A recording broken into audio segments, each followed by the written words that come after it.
Hey everybody, and welcome to Checkpoint XP on campus, your number one resource for collegiate esports and the world beyond. I'm your host, Norris Howard, joined alongside Jacob Brothers. Say hi. Hello.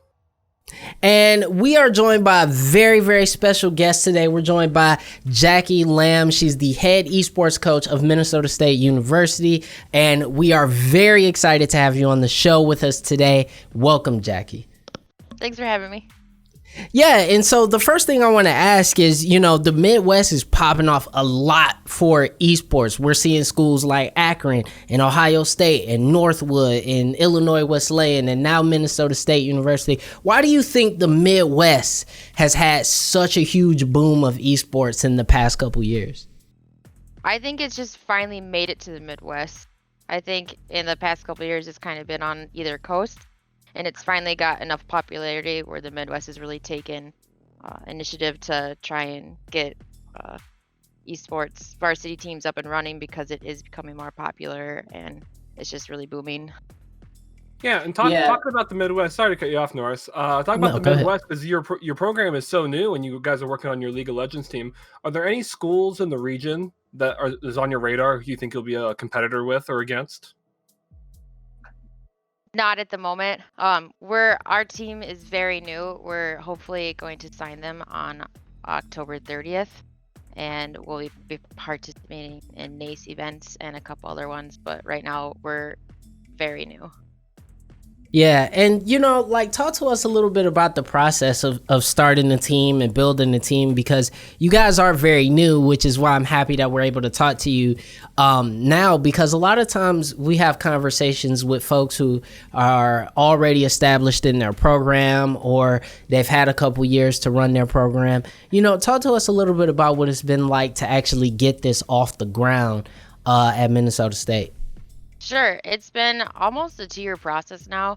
I was a student there until this past May. I just graduated, and I've been working with Minnesota State and the RSO clubs. So they're basically our esports clubs, and we've been talking with how we need a training facility, an actual varsity esports program, because there are certain competitions that you can't compete in unless you have a sanctioned varsity program. So there was just a lot of conversations that happened, and right before COVID started in March, we were ready to get off the ground and submit our proposal, and then COVID happened, and so we've been sidetracked a little bit. But I'm glad this past fall we were able to announce that we're officially started and the school's backing everyone. It's a great feeling.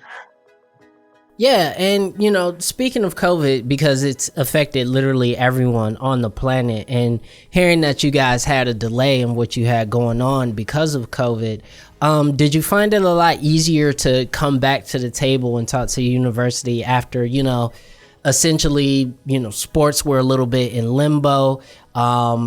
People were unsure if they were going to be returning to campus. Were they a little bit more open to maybe giving you a little more than what you expected, or was it like the plan is the plan and let's just move forward?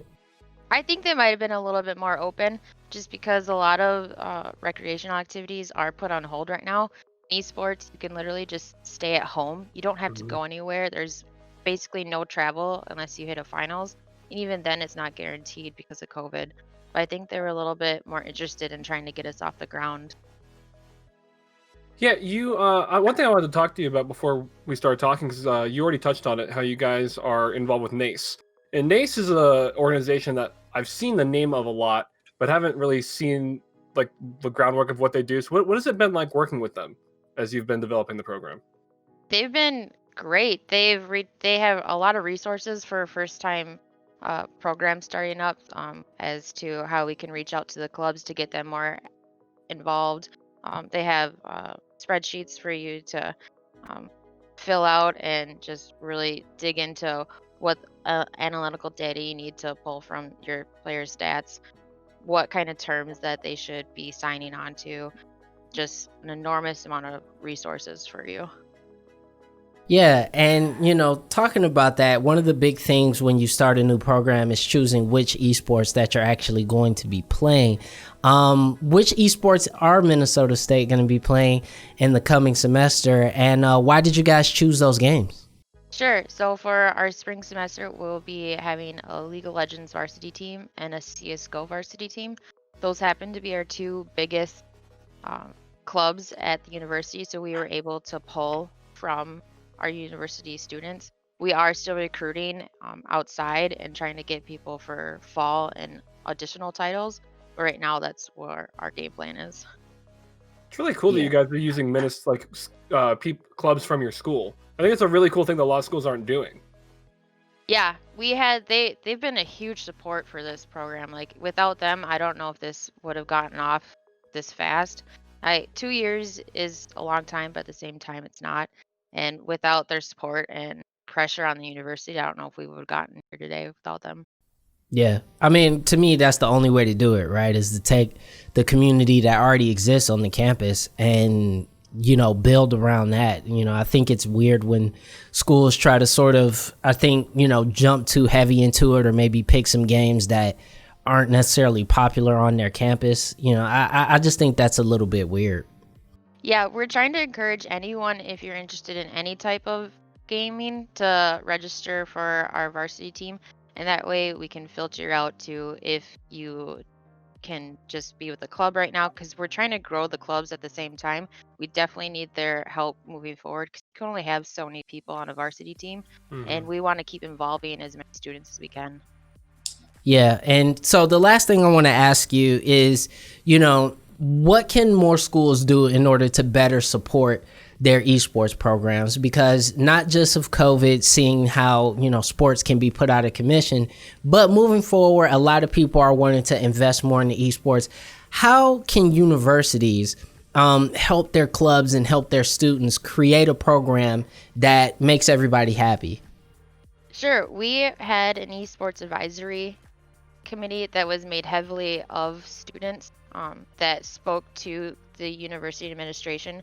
So the students are really the knowledge base and they know what's going on and they can help the university understand more. So we actually just offered two of our presidents official liaison positions so they can be the bridge between university and the clubs. And that way there's no confusion and we can all move forward and just really grow and evolve together.